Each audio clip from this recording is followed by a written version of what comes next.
एक कहानी कहीं दूर गांव की है। गांव का नाम है अमीरपुर। इस गांव का नाम अमीरपुर इसलिए है कि यहाँ रहने वाले सब अमीर हैं। सबके पास पैसा, गाड़ी, ज़मीन और अच्छा घर है। जितने अमीर ये लोग हैं उतने ही इन लोगों में अच्छाई नहीं है। अपने से नीचे वाले को दबा के रखते हैं। मोहनलाल नाम का एक अमीर सेठ उसी गांव में रहता था और बाकी लोगों से भी ज़्यादा घमंडी और लालची था।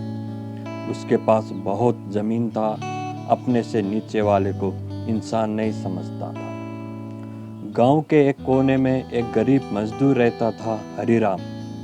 हरिराम एक ईमानदार और मेहनती इंसान था। हरिराम मोहनलाल सेठ के घर और खेत में काम करता था। हरिराम अपने बीवी बच्चे के लिए दिन रात मेहनत करता था। मोहनलाल कभी भी हरिराम से अच्छा बर्ताव नहीं करता था और उसका मेहनत का पैसा बराबर नहीं देता था। मोहनलाल पैसों से अमीर था, दिल से गरीब था। हरिराम पैसों से गरीब था लेकिन दिल से अमीर था। एक दिन की बात है, मोहनलाल के घर पे चोरी होता है। सब गांव वाले जमा हो जाते हैं।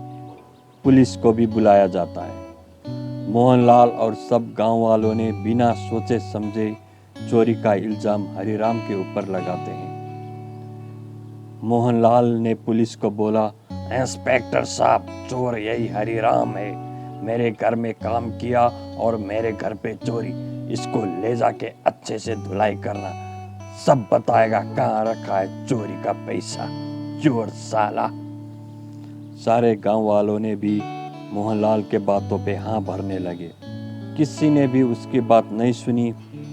हरिराम की पत्नी ने सबको हाथ जोड़ के बोला, मेरा पति चोरी नहीं कर सकते हैं, वो एक ईमानदार इंसान।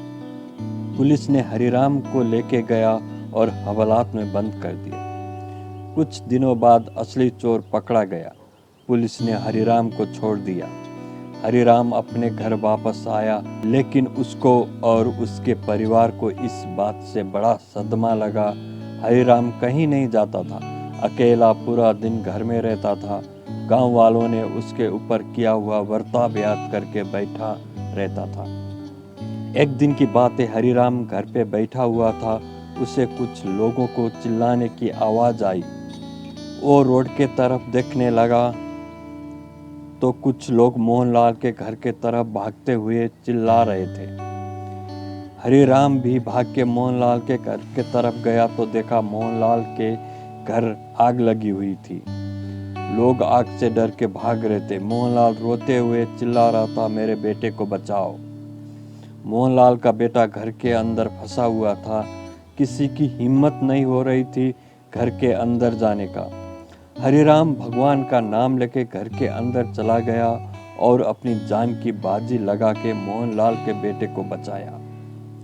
मोहनलाल बेटे को गले लगा के रोने लगा और हरिराम से भी गले लगा के माफ़ी मांगी। मोहनलाल समझ गया, धन की घमंड कुछ नहीं है, इंसान को अच्छा होना चाहिए। मोहनलाल ने हरिराम को कुछ जमीन उपहार में दिया और अपना घर का सदस्य जैसा सम्मान देने लगा। हरिराम भी खुशी से अपना जिंदगी जीने लगा।